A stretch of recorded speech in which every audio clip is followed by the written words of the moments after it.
Blessings to you and your family out there on Facebook and YouTube. Blessings to you this morning. Hope everyone rested well last night and you didn't get a phone call that someone was hurt, injured, or perhaps even deaf. And to the families that listening to me that have that situation going on where someone is hurt or ill or had a bad accident or death, my empathy goes out to you. Well, good morning and blessings to you all this morning. Hope everyone is good.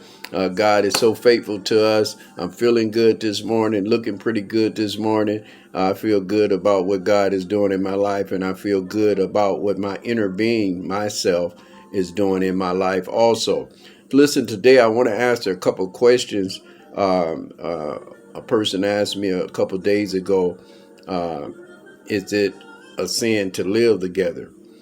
Well, as I studied it out, there's nothing wrong with a man and a woman living together uh, if there's no sex involved. I could live with a woman, you could live with a woman or man, and there'd be no sex going on.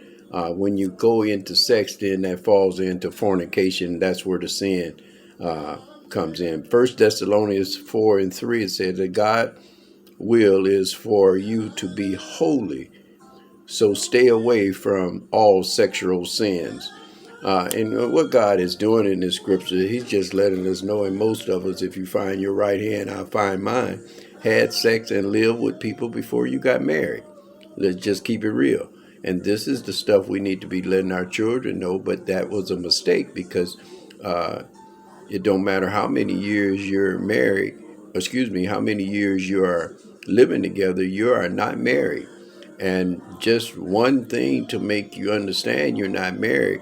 If you were in a relationship with a guy and you've been in a relationship with him 10 years, not married, if that guy go to the hospital unconscious and his leg is hurt and they're talking about amputating his leg, and for someone, because he's unconscious, you as living with him cannot make that decision for his leg to be cut off. You're a girlfriend. You're living with him. You are not married. The law of marriage give you right to make a decision outside of the family.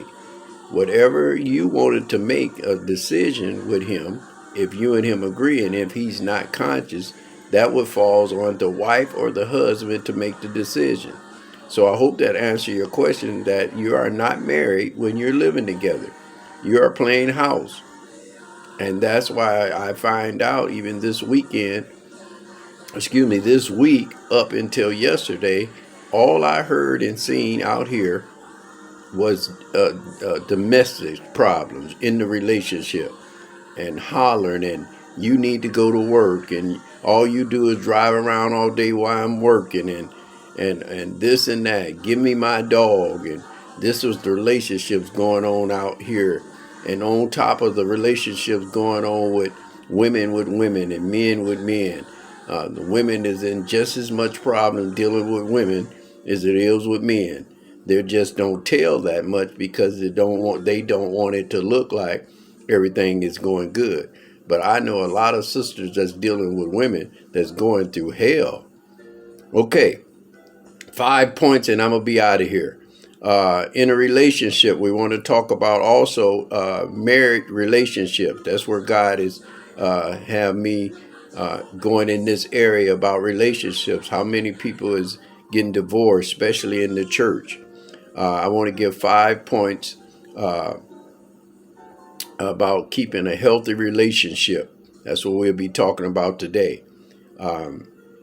So number one we want to look at is open communication. Open communication. And I think that's be number one in a lot of relationships that don't work is because you guys don't talk. And this phone texting is so easy to date. I was telling somebody the other day, it's so easy to date now because you text her on the phone. Want to go out to eat? She texts back. Doop. Yes.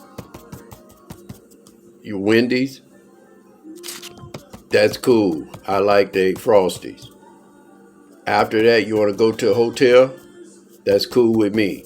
See, that guy didn't have to do no work. There was no communication on anything. And that goes right on in and goes into when they start living together. There's no communication. What do you like? What do you don't like? Let's sit down over a bowl of Roman noodles and hot dog and look each other in the eye. Is this who you want to be with me and I want to be with you? Is that we not mess with no one else? Is that what we're planning? Is that the plan? You agree? Then you do your pinky thing. I don't know what you got to do if you're living together, but you have to communicate. And a lot of people in relationships, especially marriages, don't communicate. And 50% of people that live together after they get married normally end in divorce. And I think that's because there's no, see, getting married, you're supposed to be excited. The woman and the guy is getting ready for the bride, for the wife. The woman is getting ready for the husband. I heard a girl say something on TV. She was a singer. I won't say her name. And she said the church have hurt women because the Bible said when a man findeth the wife, he find a good thing. And it didn't say women find no men, but women is losing out because we're waiting. No, you're supposed to wait. You're supposed to be getting your life together. You're supposed to be going to college. You're supposed to be working on your body. You're supposed to be working on yourself. You should be getting established, got your own little apartment, got your own car, trying to buy you a house. And if you have children, you're taking care of your business. You're taking care of your daycare. So when the man comes, you're ready. You don't have to depend on him now. I hear so many, you ain't paying nothing. You ain't helping with these kids. If you had yourself together, regardless whatever he's doing, you can manage without him, or you can manage without her. But I think it'd be that love. This is where we go back in that sexual sin. Because the only thing you thinking about is sex. That's the whole thing. That's why you keeping the babies from him. Because of the fact it's a sexual thing. He moved on with another woman, and only tool you got to hold on is having chaos with keeping this man from seeing them babies. You didn't have no problem when he was seeing you while you was getting the babies. So you should be woman and man enough to say, well, listen, let's squash all that. These kids is part of you. You can see these babies. I'm going to move on with my life. But that's where that sexual sin come in there. Then you have diseases that we don't talk about. Relationships where people's giving each other gonorrhea and syphilis, and girls that's using different devices, but one girl is having sex with a guy, so the guy got a disease, and the toy that she used, I'm just keeping it real, I'm sorry, and then affected her. And all of this stuff is going on in these relationships. I hear all of this stuff that's going on. So we have to be so careful. Number 2, we want to talk about listening and feeling heard. Listening and feeling heard. You hear women say this all the time. You're not listening to me. And I am listening. But where the problem is, you're talking at the same time. That calls arguing. And when you're arguing, you can't hear each other. That's why one have to say, okay, you got 5 minutes. Tell me what's going on with you. Okay, it's my turn.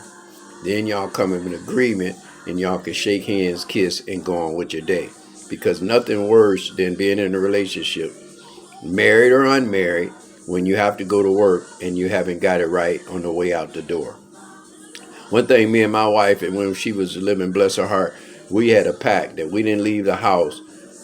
Whether we kissed and rolled our eyes, we still kissed. God, you make me here. But we did that though, because that may be the last kiss. Number 3, working through disagreements. Working through disagreements. And that takes a lot of communication. Why are you upset? I didn't mean to make you upset. You're talking. This is why I said relationship. Let me tell you something. If you're single now, you don't have no man or no woman in your life, enjoy it, because you can eat when you want to. You can get up and go take a ride at 1 o'clock in there. You cannot have no woman being married talking about, baby, I'm finna go take a ride. I just want to be by myself for a moment. She gon' 1 o'clock in the morning. Something ain't right. What is wrong with you? So that's what you don't have to hear when you're not in a relationship. What you got that on for? Who you trying to impress? All of that. in there. All that you got to dig all of this out in that communication, open communication. Why is he like this? Why is he acting jealous? He don't want me to put on no eyelashes. He don't want no lip gloss on me. He don't want me to wear them jeans. So you have to look at them signs of jealousy, and that's dangerous. Number 4, mutual intimacy. Mutual intimacy that you need to. I figured that, I remember when being married that sometimes you can get so busy. You got everything. You got the grandbabies. You got the work on the fence on the house. The dishwasher ain't working. Wife car smoking, and you're trying to take care of her. You're doing a lot of stuff, so you can get to a point where you're doing so much that you can almost forget about when you had sex, being in a good, healthy relationship because you're just busy taking care of business. I really think that people need to take time to make a date. Wednesday, Mama had the children. Let's get together. Let's go to a movie, have some dinner, and come back, and it's all our nights. You're going to keep them overnight? I think you need to plan and make it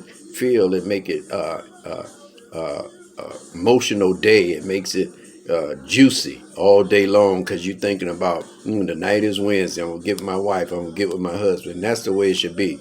Mutual intimacy. Sometimes men, I learned, this just worked for me. I learned that it's better to wait till the woman actually is after you. Stay busy, work in the garage, put some food in the house, take care of the car. I don't know, clean the carpet. I don't know what you may do as a man, but I know it's better when a woman is after you, especially your wife, to be intimate with you. Number 5 is trust.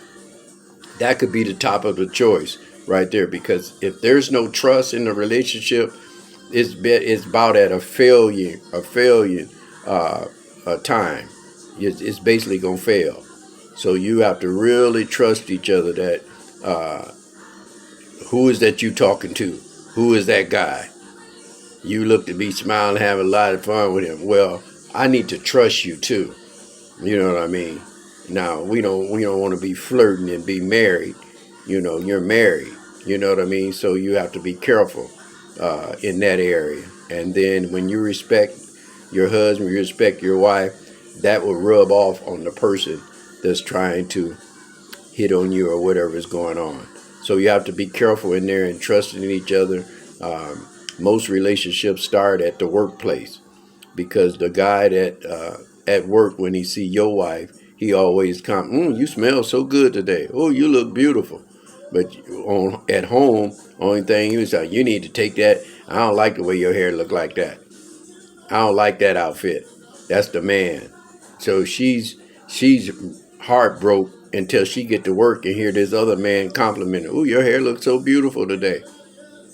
My God, if you was to come into my house, I'd be happy to see you. And them normally be the men to get your woman, because you have made her so mad and feel so funny going to work that only thing she just hurt.